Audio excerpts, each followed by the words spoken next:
I've been thinking since last weekend when I learned that Russell M. Nelson had died at the age of 101 about what I should do about the things that he taught me or that he taught in his life. And I've made a decision for practical and philosophical reasons to change my discourse to things of eternal consequence. So a lot of my content will become religious, not political.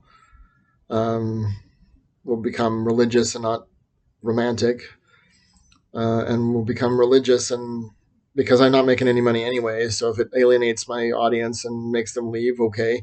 Or it'll be stuff that's irrelevant, gardening videos and things about teaching that have no political component and that are not emotionally charged. Because I think that we have too much emotionally charged discourse all there already. I don't need to be a part of it since I'm not making any money.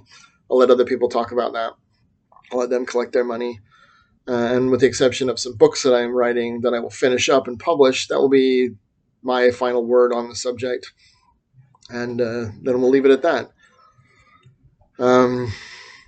I'll talk about dogs. I'll talk about family. I'll talk about the classroom. I'll talk about gardening. I'll talk about the outdoors. I'll talk about travel, because these are things about enlarging your experience, your perspective, and your appreciation for nature and nature's God.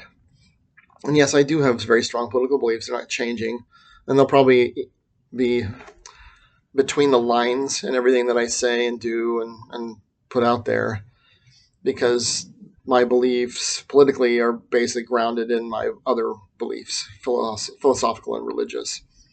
So it won't be difficult to fet them out for the most part by consuming that other content. So if you're interested in that, then you can always just infer based on the other things I'm doing and believing what I believe about everything else. And this way, from a practical sense, I can reduce conflict in my life. I no longer need to care all that much about or engage in the discussion about political events and activities. I'll go vote, and if people ask me questions, I may answer them. I may also shrug my shoulders and say, do your own homework, like I tell my students to do. Because in the end, the decision is the one you have to own. And the more I give you, the more blame you can put on me, whether I deserve it or not. So I'll talk about other things that have the potential to uplift and inspire, to enlighten and to delight. Dogs, gardens, landscapes, people I meet in my travels, things I'm able to see, places I'm able to go, and share those with you. And of course, the lessons I learn about life, about nature, and about nature's God that come from those experiences and those endeavors. Because at the end of the day, there's a lot more meaning in living your beliefs with yourself than there is in wasting time trying to convince people who disagree with you that you are right. Now, you can present information, but nobody does that. Everyone's got an agenda. And I tell my students that, and then sometimes they ask me, but they haven't asked me for a couple of semesters, what's your agenda? And I said, my agenda is to convince you everyone has one, because they do. And my agenda is now this. The fullness of my intent is that I may persuade men to come to the God of Abraham, the God of Isaac, the God of Jacob, and be saved. I want you to appreciate the things that he has done for me, for the world, for you, the things that he built that you can go and enjoy and partake of and participate in to elevate your life and elevate the lives of others. And so that's going to be what I do from now on. And since I don't make any money and I don't care if you like, comment, and subscribe, okay. Maybe I just disappear. But then this will become my apology in the art of Socrates. That God can look on and say, from this point in my life, this is what I tried to share with the world.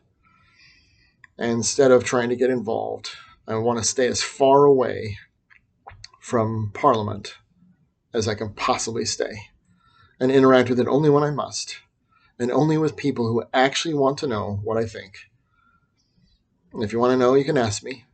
But since I don't read your comments, you'll have to find me in real life. If we do encounter each other one day somewhere out there, and you have been inspired or assisted or comforted by anything I've shared, then and you want to share that with me, awesome.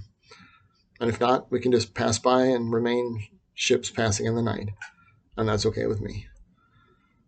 God will know, and this will be my record of what I tried to do in the latter half of my life to make life better for the people around me, especially those that I know and love.